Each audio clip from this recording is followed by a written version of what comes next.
Under our plan, the economy will average 3.5% growth. Donald Trump unveiling his full economic agenda, promising historic job creation to put you, the American people, some 95 million of you out of the labor force, back to work. Anthony Scaramucci, Steve Moore, they're here with reaction. That and more tonight on Hannity.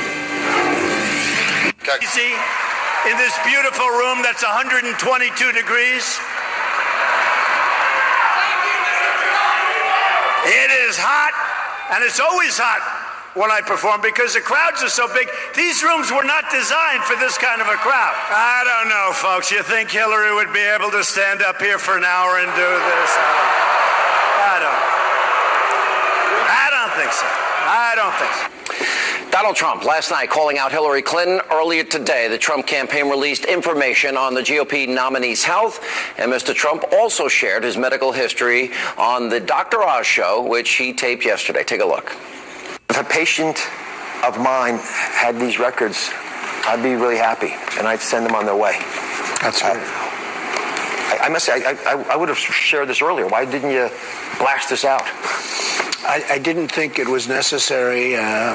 You know, the public's known me for a long time. They've never seen me in a hospital, okay? Sure. And one thing, if I'm in a hospital, it's going to be out there, big league. When you're running for president, I think you have an obligation to be healthy.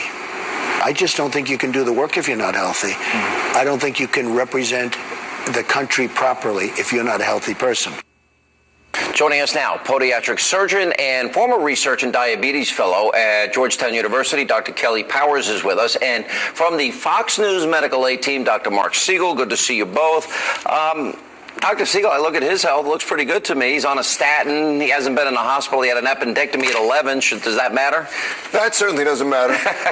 You know, we got a lot of specific... I had my tonsils out when I was in first grade. Does that matter? You're terrific. Yeah. You're in good health. I'm in good health. But we got a lot of info today that's helpful in terms of seeing that. He has no family history of heart disease or of cancer. Parents lived long? Long. Father into the 80s, mother into 90s. He had a calcium score of very low in 2013. He had an echocardiogram in the heart in 2014. Explain why the calcium issue is important, because we're talking about calcification in the arteries. It tells you the amount of calcium that's in your coronary arteries. And if you have a lot, it's predictive that you have a heart disease. If you have a little, and both candidates have a little, it's a predictive of no heart disease. It's very unlikely he has heart disease. EKG was normal. Echocardiogram of the heart is normal.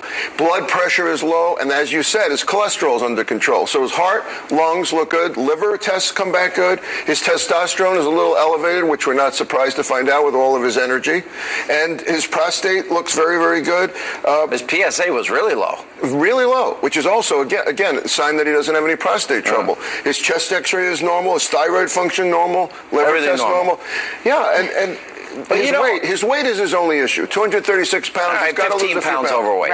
Right. You know, I'd like to add, Dr. too. Powers, Yeah, sure. So bottom line, Sean, that Trump is, you know, there's a few things he needs to work on. BMI, as you mentioned, Dr. Siegel, BMI is a little elevated, which indicates it's a body mass Which indicates he's an average American, but go ahead.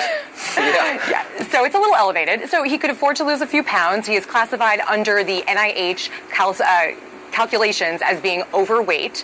And, you know, this does put him at risk for diabetes and heart disease. And you're right, there are a lot of Americans that have this concern. But overall, his health concerns are nowhere near Hillary Clinton's alarming medical history, such as, you know, we've talked about it before, but DVTs, CVT, memory loss, concussion, the list goes on. I also would add, I think Dr. Powers would agree, there's something called a young 70.